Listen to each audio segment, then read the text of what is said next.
I'm Bruce. I teach industrial design at Humber College in Toronto, Canada.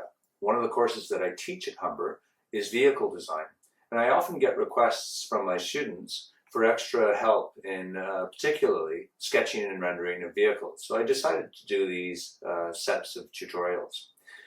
The tutorials will mainly focus on sketching and rendering techniques, but it will also focus on some design and how to evolve something from a concept to a finished design.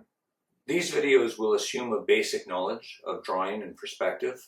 If you feel you still need work on that, you can go to the end of the video and get links to books that can help to bring you up to speed so that you can make the best use of these tutorials. The first tutorial is going to focus on a side view drawing of a microcar. All sorts of drawings have a certain challenge that are associated to them. And in the case of a side view of something small like a microcar, the challenge is to get some drama out of it, because side view drawings tend to be a little bit dry. So we'll be discussing ways to use viewpoint and one-point perspective to give a little bit more drama to what otherwise could be a bit of a dry drawing. So let's get started.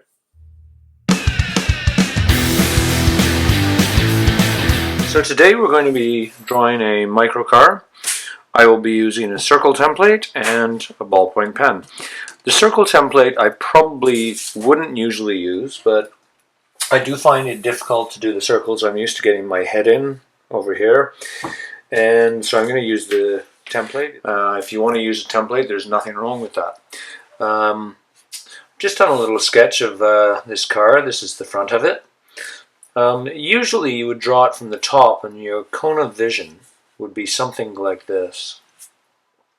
Today I'll be drawing it from a much lower perspective, and the reason that I want to do that is that I want to get a more sort of monolithic, more dramatic view of the vehicle, especially because it's a small vehicle. If you look at it from above, it may seem a little bit diminutive, so I'm going to try to give it a little bit more excitement.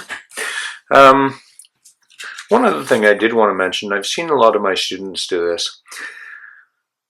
There's a rule of thumb that if you've got a wheel, and it's about this size, then you know that you can take the same wheel and repeat it 2, 2.5, 3 times, and that gives you your wheelbase. So I've seen my students doing that. So you get 1, 2, 3. So let's say you want a 2 3/4 wheelbase. You'd want to put your last wheel here, and now you're happy, and now you can go in and draw your vehicle. The problem with this vehicle is that no matter how well you draw the vehicle, I haven't drawn this one very well at all, but no matter how well you draw the vehicle, you're always going to be left with these circles.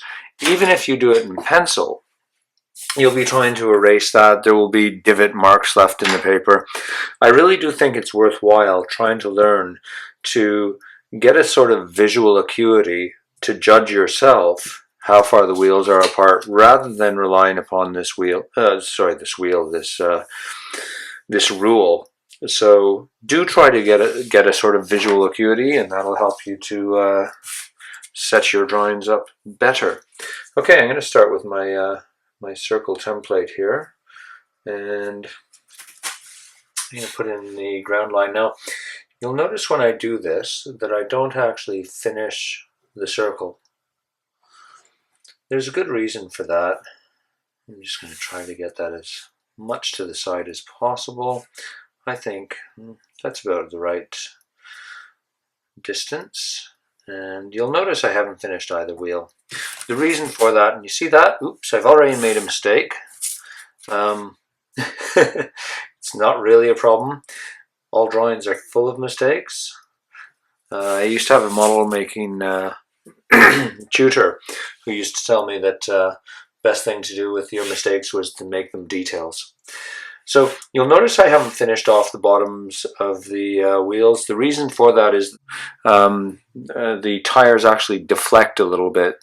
They sit in the rubber, and thus if you actually draw it perfectly and do it as a perfect circle, you'll see something you wouldn't see in real life, because tires always sit a little bit flat. Now what I'm drawing now is that's the offside front wheel and that's the offside rear wheel, and this will be the shadow line underneath. So I've already set up what's a bit of a graphic. So now I have to go in and build the car in. I'm put the windshield up about there. I want to put a little pugnacious nose out here. It's a microcar, so I want whoever is driving this to have a feeling of a certain amount of safety. You'll notice I'm drawing my lines in very lightly now. I just want to pull them off and get a sense before I actually start committing to things. I want to get a sense of what the shape of the car is. I've been thinking about this little guy for a while now, so it is something you want to do in the sense that you want to develop your design as you go along.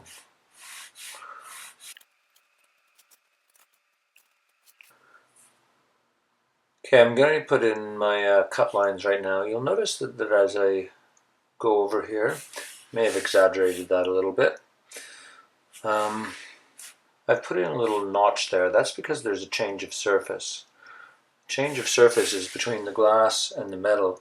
Now I know I'm going to be fattening this out a bit here, so I'm going to pull this back a little bit more than I usually would. You'll see what I'm talking about in a second. I'm going to give the door a nice scoop here. Right down to the wheel well. And so that's my glass and my door cut line.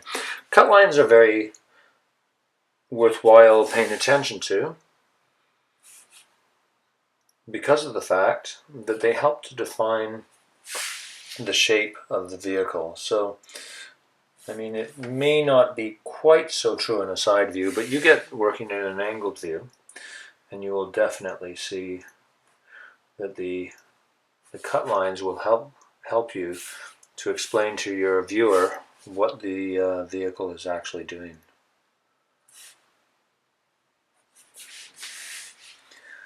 I think I'm going to put my door handle out here.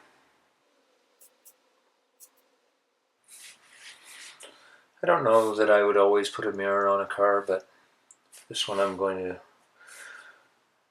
do so. I think it needs a little bit of detail.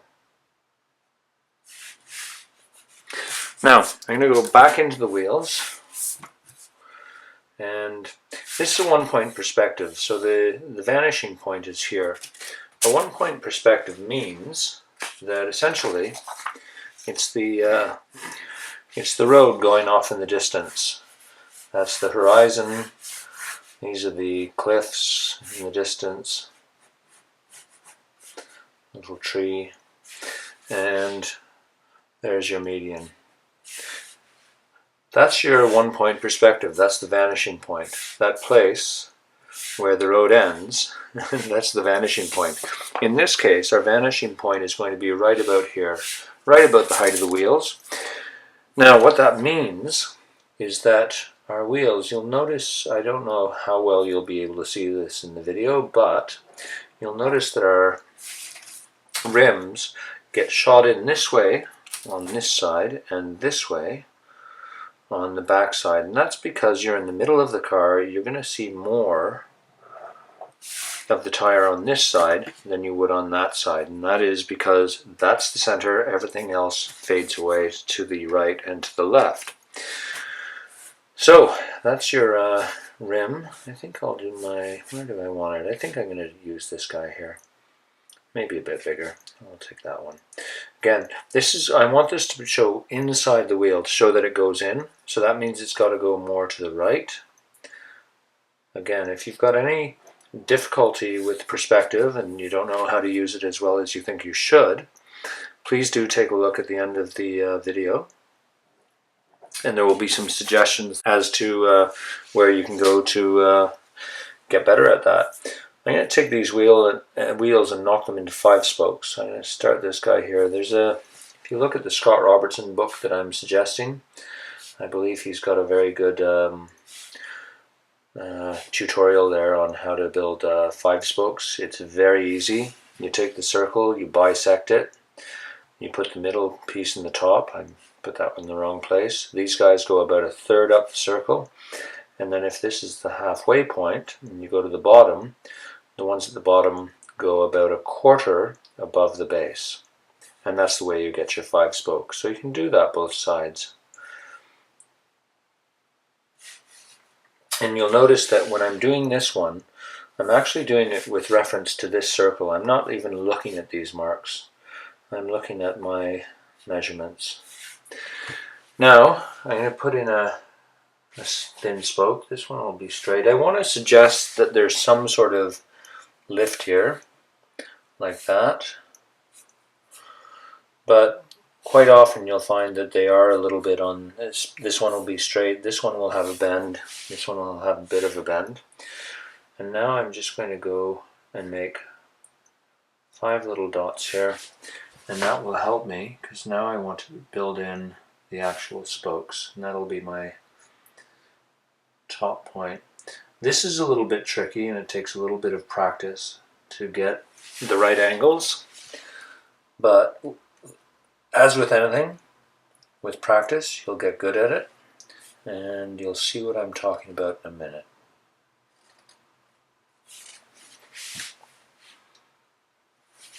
I'm going to put a little shadow in here. So I'm going to create a little graphic there that's that shape. Shadow. Shadow. Shadow. And now if I fill those in, it's not perfect, but it gives the idea of 5-spoke wheel.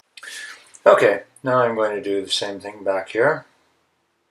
That one may be in a bit far. So I'm going to start here. Pull this out. This one's not perfect. I've made a couple of little mistakes here. See if I can fix those up in the penning stage. But it's okay.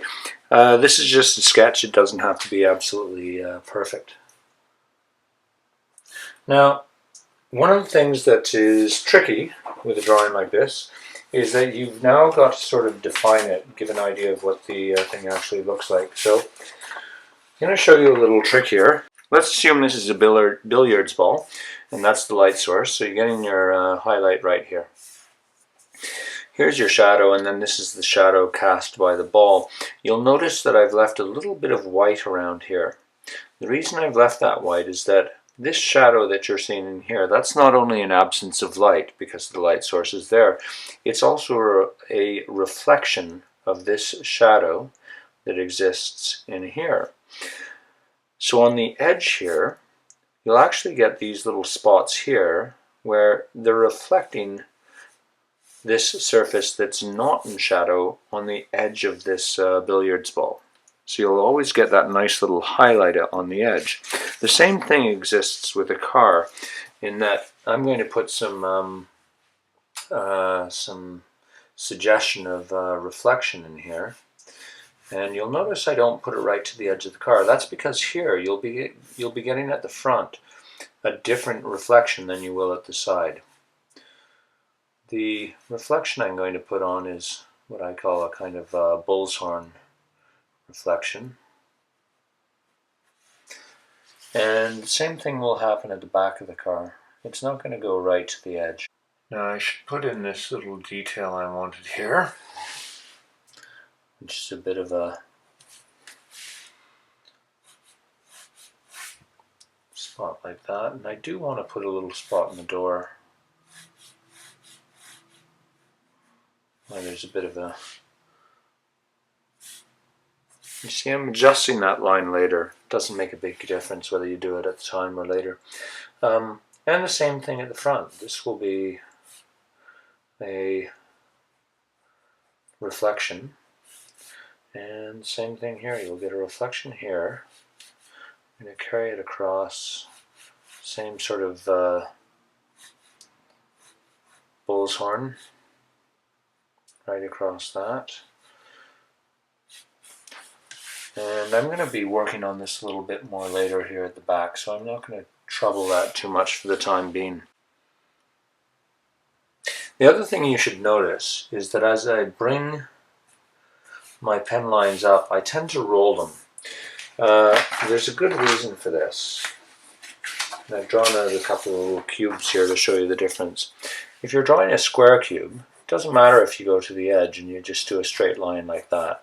That tells you that the edge is hard. But if you're drawing a cube that has rounded edges, when you go to the bottom, you've got to roll it. This contour line would have to be rolled.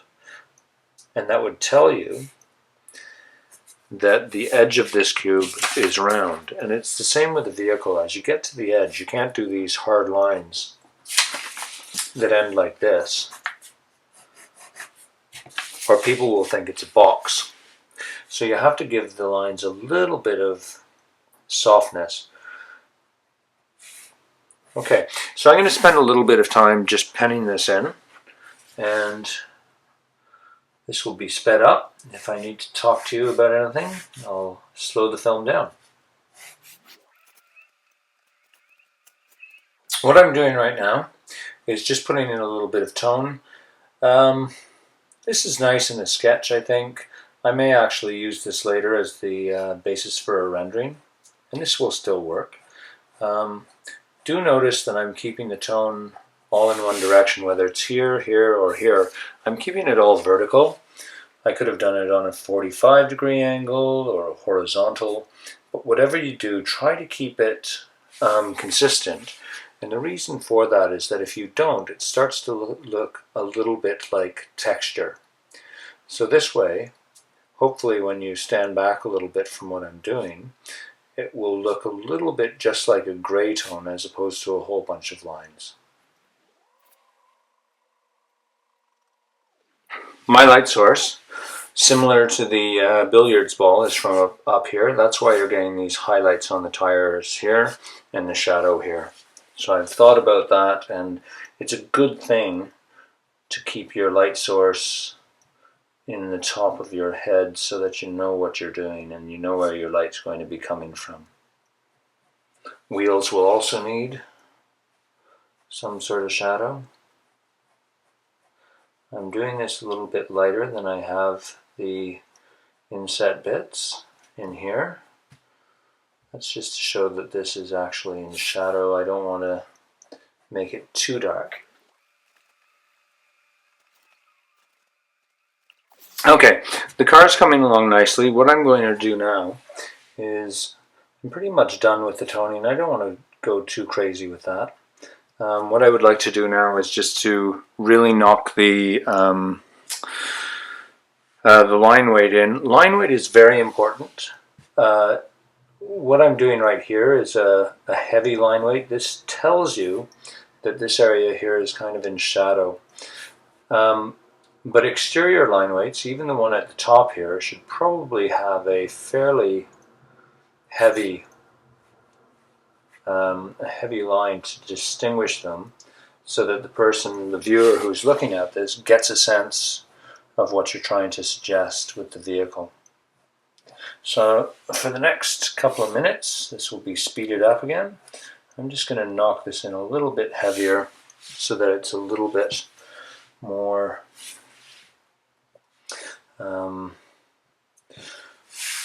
distinctive, so you can see it.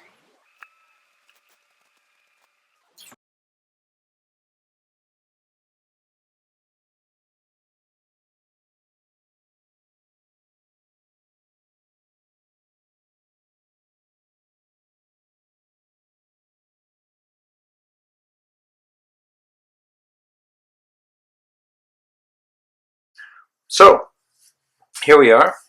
This is a side view of a microcar. I'm just going to put my name on it. When you like your work, make sure that you always do sign it.